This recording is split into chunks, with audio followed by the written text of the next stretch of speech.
ഏത് അസുഖമാണ്? ഒരു അംബാസഡർ നമ്മൾ കണ്ടു അല്ലെ, ബ്രാൻഡ് അംബാസഡർ.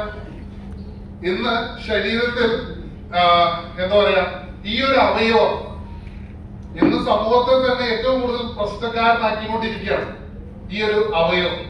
കാരണം ശരീരത്തിൽ ഇൻസുലിൻ ഉൽപ്പാദിപ്പിക്കുന്ന അവയവമാണ് പാൻക്രിയാസ് എന്ന് പറയുന്നത്. എല്ലാവർക്കും അറിയാം. എന്തിനാണ് ഇൻസുലിൻ?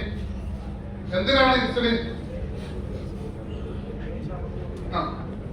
ശരീരത്തിൽ ഭക്ഷണത്തിലൂടെ കിട്ടുന്ന ഡൈജഷൻ കഴിഞ്ഞ് മെറ്റാബോളിസം കഴിഞ്ഞിട്ട് കിട്ടുന്ന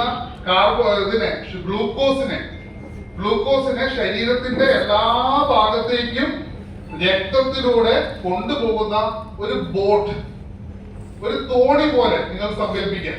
ആ തോണിയാണ് ഇൻസുലിൻ എന്ന് പറഞ്ഞത്. അതായത് ഗ്ലൂക്കോസിനെ ശരീരത്തിന്റെ എല്ലാ ഭാഗത്തേക്കും വാഹകനായിട്ട് പോകുന്നതാണ് ഈ പറഞ്ഞ ഇൻസുലിൻ. ഈ പറഞ്ഞ പാൻക്രിയാസിന്റെ അനാരോഗ്യം മൂലം ശരീരത്തിൽ ഇൻസുലിന്റെ ഉൽപാദനം കുറഞ്ഞു കഴിഞ്ഞാൽ എന്ത് സംഭവിക്കും? ഷുഗർ ലെവൽ കൂടും. പാൻക്രിയാസിന്റെ അനാരോഗ്യം മുതൽ ഇൻസുലിന്റെ ഉൽപാദനം കൂടുകയാണെന്നുണ്ടെങ്കിൽ ഷുഗർ ലെവൽ കുറയും. ഇവിടെ സത്യത്തിൽ ചെയ്യേണ്ടത് എന്താണെന്ന് വെച്ചിട്ടുണ്ടെങ്കിൽ ഷുഗർ ലെവൽ മോണിറ്റർ ചെയ്യാൻ അല്ലെങ്കിൽ ഒരു കറക്റ്റ് ചെയ്യാൻ വേണ്ടിയിട്ടുള്ള മരുന്നുകൾ കൊടുക്കുന്നതിന് പകരമായിട്ട് ഈ ഒരു അവയവത്തിന്റെ പ്രവർത്തനം കറക്റ്റ് ചെയ്യുക എന്നുള്ളതാണ്. ഇതിനാണ് നമ്മുടെ കമ്പനി കൊടുക്കുന്ന ഒരു പ്രൊഡക്റ്റ്. നിങ്ങൾക്ക് എല്ലാവർക്കും അറിയാം, ആയുർ ഡിമിക്സ്. 2 ദിവസം കൊണ്ട് റിസൾട്ട് കിട്ടിയ ആൾക്കാരോട് ഇരിക്കുന്നുണ്ട്. 2 ദിവസം കൊണ്ട് റിസൾട്ട് കിട്ടിയുള്ള ആൾക്കാരോട് ഇരിക്കുന്നുണ്ട്. എന്തെങ്കിലൊക്കെ ഉണ്ടെങ്കിൽ